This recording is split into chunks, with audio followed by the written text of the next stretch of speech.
Como ya ha dicho Victoria, yo soy María y, bueno, ella es mi jefa. O sea que como lo haga mal, creo que hoy me quedo sin trabajo. Y bueno, ella siempre cuando va a hacer una presentación utiliza una frase que a mí me encanta, que es básicamente que nuestro grupo lo que hace es intentar acabar con el hambre en el mundo. Hoy yo con que entendáis unas cosas de las plantas me sobra, ¿vale? Así que vamos a empezar. Cuando os hablan de plantas, lo primero que pensáis ¿qué es? ¿Qué son qué? Comida, básicamente. Ahora en verano, gazpacho y limonada. Pero no, pero las plantas no solo son eso, son seres vivos. Bueno, que nadie se sienta mal por mis dibujos, ¿vale? Que lo he hecho con mucho cariño. Las plantas al final son seres vivos, que lo que hacen es defenderse. A ver si esto funciona.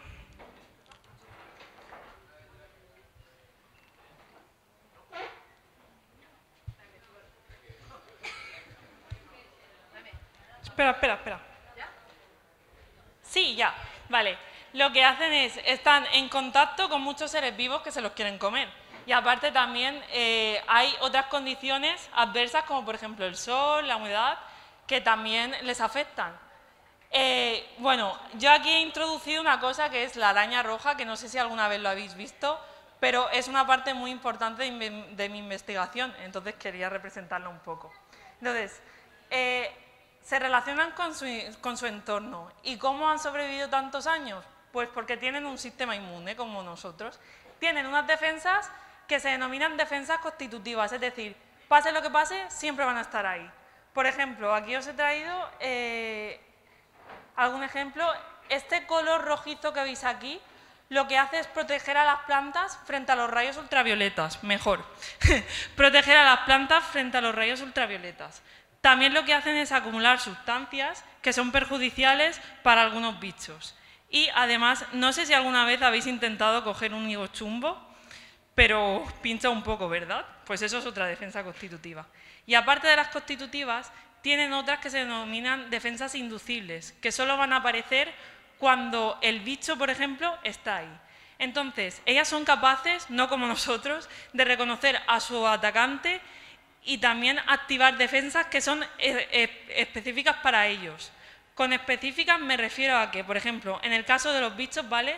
No todos los bichos se alimentan igual. Entonces, son capaces de reconocer la forma de alimentarse, por ejemplo, algunos mastican, otros, nosotros tenemos sangre, pues ellos también tienen líquido en su interior. Y lo que hacen algunos bichos es intentar comerse ese líquido.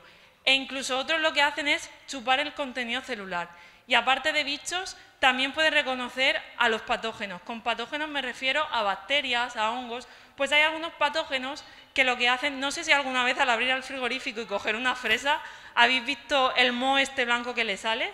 Pues eso está producido por un hongo que se denomina Botrytis cinerea, ¿vale? Y es este de aquí. Lo que hace, bueno, no voy a decir ninguna palabrota que me están grabando, pero lo que hace este bicho, bueno, este hongo es mata a la planta para poder comérsela, porque se alimenta de partes muertas. En cambio, hay otros que son biótrofos, que lo que hacen es alimentarse de partes vivas. ¿Y qué es lo que hace la planta? Pues dice, pues ¿sabes lo que voy a hacer? Voy a matarme yo misma una hoja y así tú, que te alimentas de partes vivas, vas a dejar de alimentarte y no vas a poder crecer. A ver si nosotros podemos superar eso. Yo creo que no. Entonces, yo aquí, a pesar de que os he traído un ejemplo, porque a pesar de que las plantas están muy evolucionadas, igual que dos hermanos no se defienden igual, dos plantas muy parecidas no se defienden igual. Entonces nosotros trabajamos con dos cítricos diferentes, ¿vale? Uno que se llama naranjo amargo y otro que se llama Cleopatra mandarino. Naranjo amargo es resistente frente a la araña roja, que es el mismo bicho que he dibujado yo antes perfectamente. Y Cleopatra mandarino es el susceptible. ¿Qué es resistente y susceptible? Pues mira, hay muchas maneras de ver si una planta se defiende bien frente a este bicho, ¿vale? Yo aquí he traído un ejemplo, que es básicamente nosotros, no sé si lo percibís bien, pero aquí están las arañas aumentadas con el microscopio y también hay como cositas blancas, ¿vale? Pues eso son los huevos que han eclosionado y las arañas están por ahí. Aquí hay arañas blancas pequeñitas que todavía no han crecido y tal. Nosotros lo que hacemos es contar esos huevos.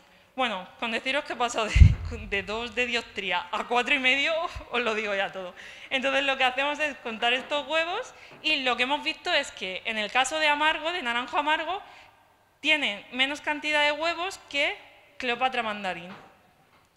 Si pone menos cantidad de huevos, significa que crecerán menos arañas y por lo tanto la población sobrevivirá menos. Y no solo eso, lo enseñaré luego, como en la picadura, pero además en las plantas de naranjo amargo también pican menos. ¿Vosotros habéis intentado comeros una naranja de estas de la calle? ¿A que están malísimas? Pues son amargo y están llenas de compuestos que son tóxicos para estos bichos. Por eso, de manera directa, lo que está haciendo la planta es cargarse al bicho. Y no solo se lo puede cargar de manera directa, sino esta planta que está llena de bichos, ¿vale? Lo que puede hacer es comunicarse con otra planta que no tiene nada y decirle, oye, mira, que me están atacando y puede ser que te ataquen a ti, defiéndete. Y entonces, para explicarlos esto, nosotros lo que hicimos es, algunas plantas de cleo y de amargo, lo que hicimos fue exponerlos con aire limpio. Y otras, lo que hicimos son exponerlas con olor de amargo infestado. Cuando me refiero a infestado es que le hemos puesto araña, ¿vale? A veces voy a decir infestado e infectado. Infectado es cuando ponemos un hongo. Si entendéis lo mismo, no os preocupéis, es que soy un poco murciana, entonces infestar y infectar se entiende igual para mí, ¿vale? De hecho, mi jefa a veces me llama la atención porque mucha gente no me entiende. Bueno, a lo que iba, algunas de las plantas las exponemos a los olores de amargo. ¿Y qué pasa? Si os acordáis antes, Cleo tenía mucha cantidad de huevos. Pues las plantas que han sido avisadas por los olores de amargo han reducido mucho la cantidad. O sea, hemos sido capaces de potenciar el sistema inmune de las plantas, inducir esa resistencia por medio de olores o volátiles. Esto es lo que conocemos como resistencia inducida en las plantas por volátiles. Vemos otra cosa. Bueno, aquí evolucionamos todos. Entonces, el bicho que está aquí también puede manipular a la planta y decirle a otros malos, a otras arañas, que vayan que hay comida. Entonces, nosotros lo que hacemos son ensayos, ¿vale?, para ver los olores de cleo y de naranjo cuando están infestados con la araña, qué está pasando ahí. Entonces, este es el equipo que utilizamos, ¿vale?, que tiene 2 botes donde introducimos las plantas y los cerramos para que no se escapen ni entre ningún tipo de olores. Y aquí, en ese alambre que hay dentro, ¿vale?, ponemos las arañas. O sea, imaginaos qué divertido, 7 horas poniendo 200 arañas ahí. Y lo que hacemos es que dejamos que la araña durante 3 minutos elija entre si se va a una planta porque le gustan los olores o si se va a otra, ¿vale? Entonces, lo que hemos visto es, primero, esto es el porcentaje de arañas que van a la planta. Es decir, imaginaos que hay 100 arañas, ¿vale? Pues aquí unas 70 arañas se van a amargo cuando no hay nada. Y unas 30 se van a amargo cuando hay bicho. ¿Qué quiere decir esto? Pues que básicamente el amargo que tiene bicho lo que hace es repeler al bicho. Es como que le está diciendo, oye, mira, yo me estoy muriendo, pero no quiero que vengas porque yo me quiero defender y además me defiendo muy bien. ¿Qué pasa con Cleo? Pues que el pobre no da para más. Así que el Cleo cuando tiene bicho, el bicho va hacia allá, porque la araña lo que está haciendo es manipular a la planta y decirle a los bichos, oye, que este es muy débil, puedes venir y puedes comer. ¿Y qué hicimos también? Pues decimos, vale, pues vamos a comparar entre amargo y Cleo a ver qué está pasando aquí. Pues efectivamente, lo mismo que antes, que van a Cleo. ¿Por qué? Porque es más débil. Pobrecita. Luego, claro, pero aquí no se queda la cosa.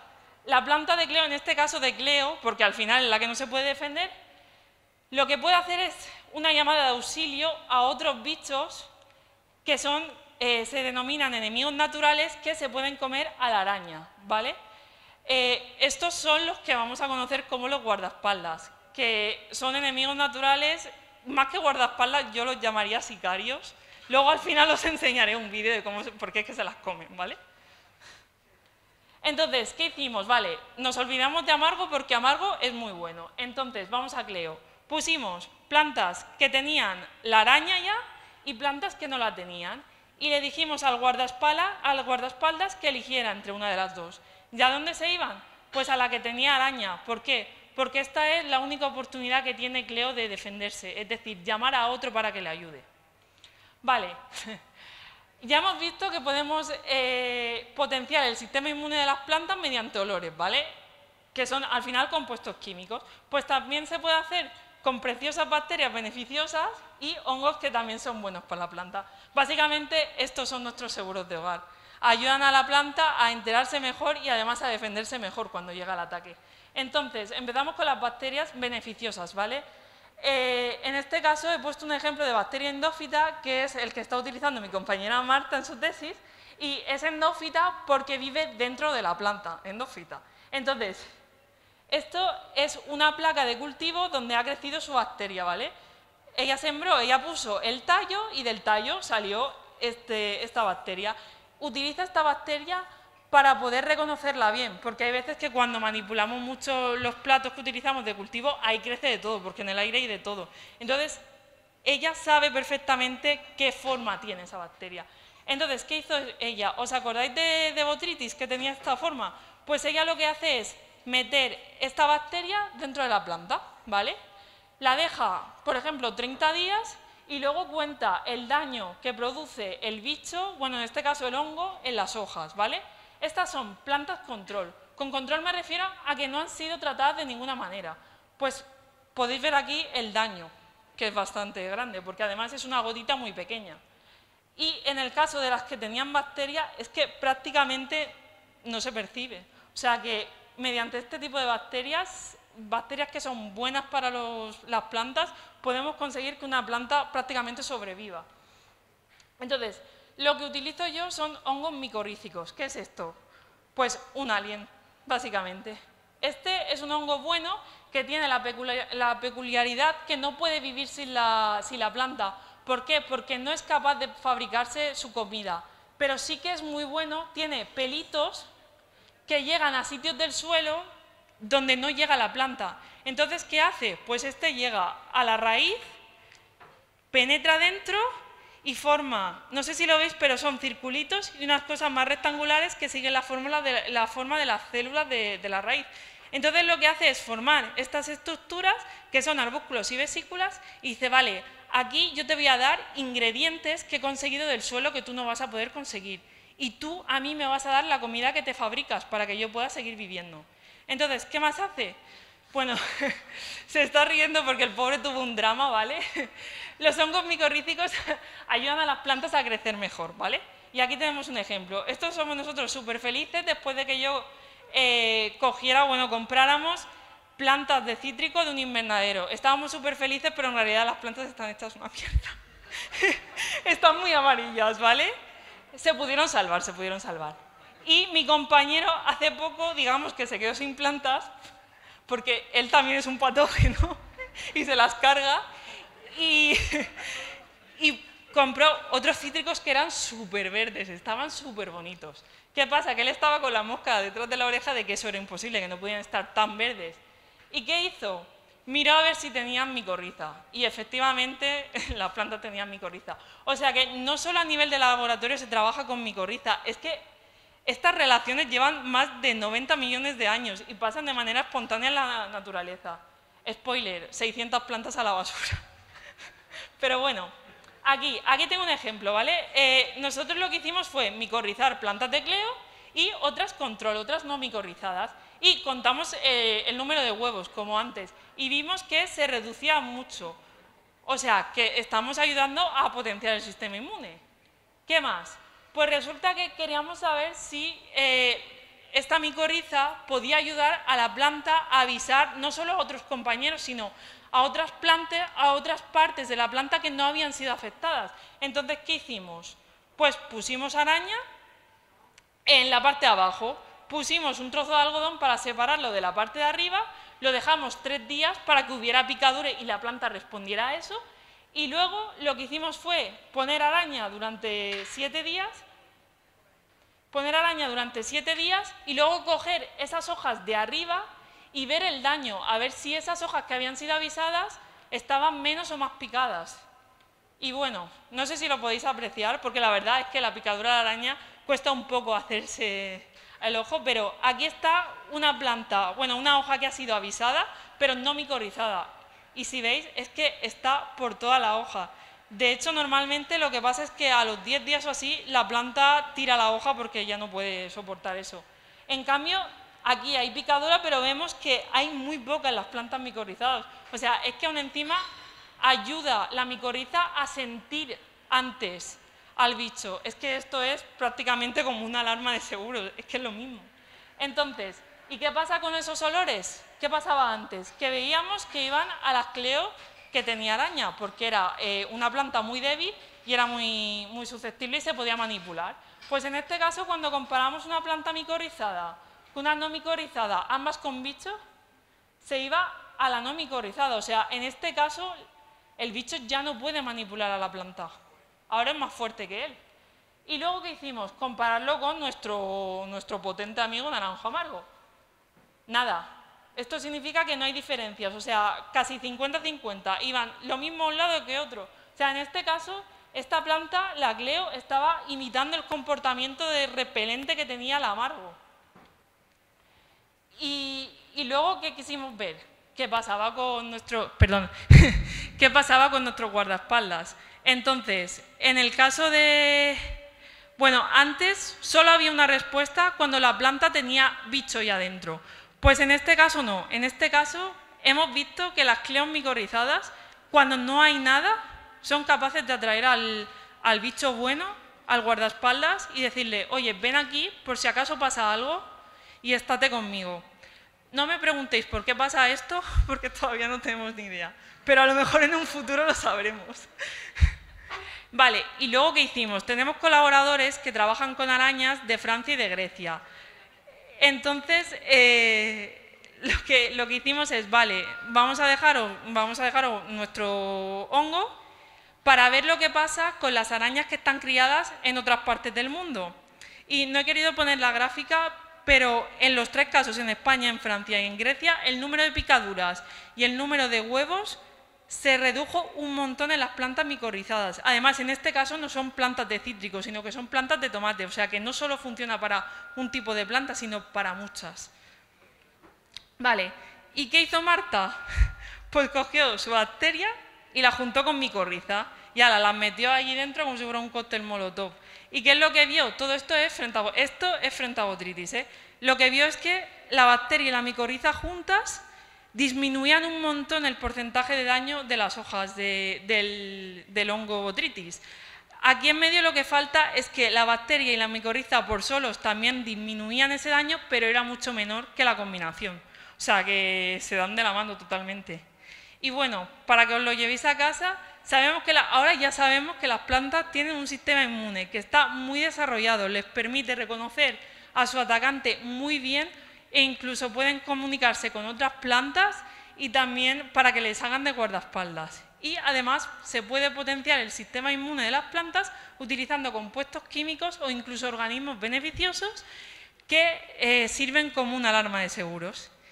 Y ya está. Quería dar las gracias a todos y ya.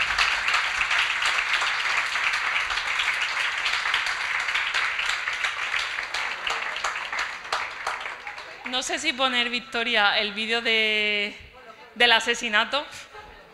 Se puede ver bien quién es el fitoseído.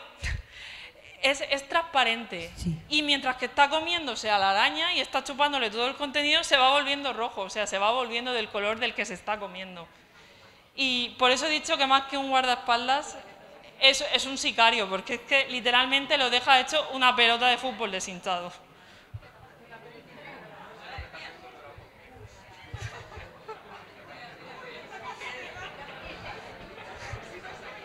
Pero esto a los niños les mola. A mí me da pena, ¿eh? Te digo yo que les mola. El montaje que nos has enseñado se veían estas campanas donde habéis colocado las plantas con los tubos. ¿Habéis podido identificar cuáles son esos compuestos que emiten las plantas y que llegan a los insectos? Eso no se ha hecho todavía, pero lo que sí que se ha podido identificar son los olores que emite la araña, porque eso también participa al fin y al cabo. Vale. Pero eso ya a lo mejor el año que viene él lo cuenta. De acuerdo. Vale, pero gracias. se está en ello. Gracias. ¿Alguna pregunta más? Aprovechamos que estoy por aquí detrás. ¿No? Pues eso, muchas gracias.